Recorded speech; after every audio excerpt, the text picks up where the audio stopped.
Assalamu alaikum wa rahmatullahi wa barakatuh. Alhamdulillah wa salatu wa salamu ala rasulillah.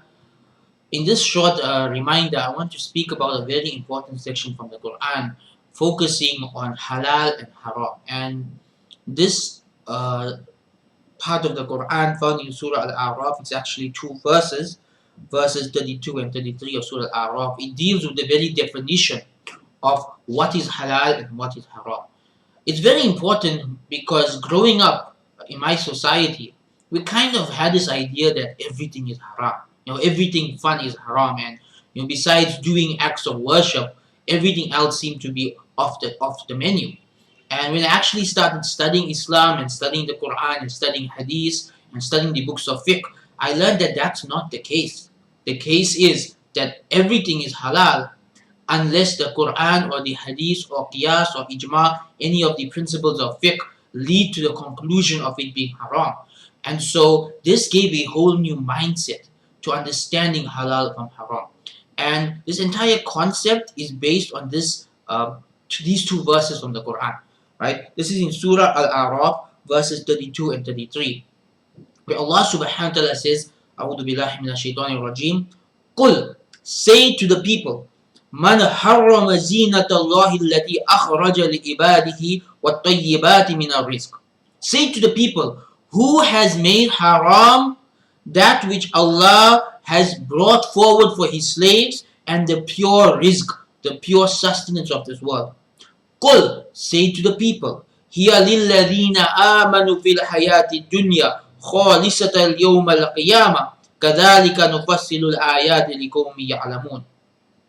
Say to the people that these things, the good things of this world, are for the believers fil hayati dunya, in this worldly life, and only for them in the afterlife.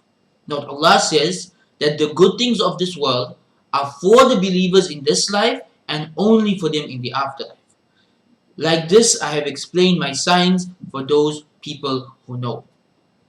Allah subhanahu wa ta'ala continues and He says, Qul, say, إِنَّمَا حَرَّمَ رَبِّيَ الْفَوَاحِشَ مَا ظَهَرَ مِنْهَا وَمَا بَطَنَ. My Lord has only made haram all forms of immorality, that which is secret and that which is open. وَالْإِثْمُ وَالْبَغْيُ, and sin and acts of transgression. وَالْبَغْيُ بِغَيْرِ حَقٍّ, acts of transgression without any right. وَأَن تُشْرِكُوا بِاللَّهِ مَا لَمْ يُنَزِّلْ بِهِ السُّلْطَانَ, and that you ascribe anyone as partners to Allah without evidence. وَأَن تَقُولُوا عَلَى اللَّهِ مَا لَا تَعْلَمُونَ, and that you say about Allah that which you do not know. These two verses of the Quran are so powerful. The first verse informs us that in this world, the things of this world are not just halal, but Allah made them for us to enjoy. That in the afterlife, we will be the only ones to benefit from it. Those who believe and those who do righteous deeds and those who manage to get to Jannah, may Allah make us all from them, will be the only ones.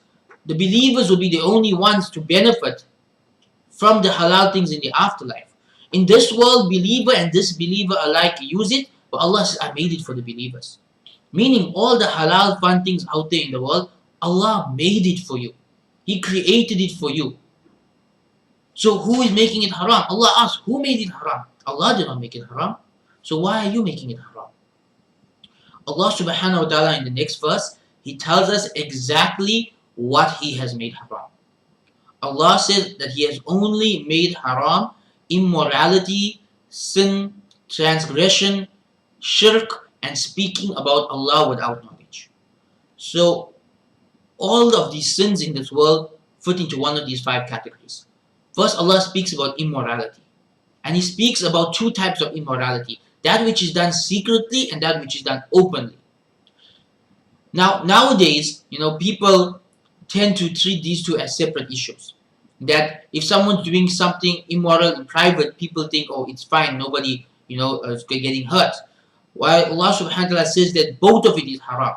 Whether your immorality is done in secret or whether it's done openly, both is haram. Now, immorality done publicly is even worse. Why?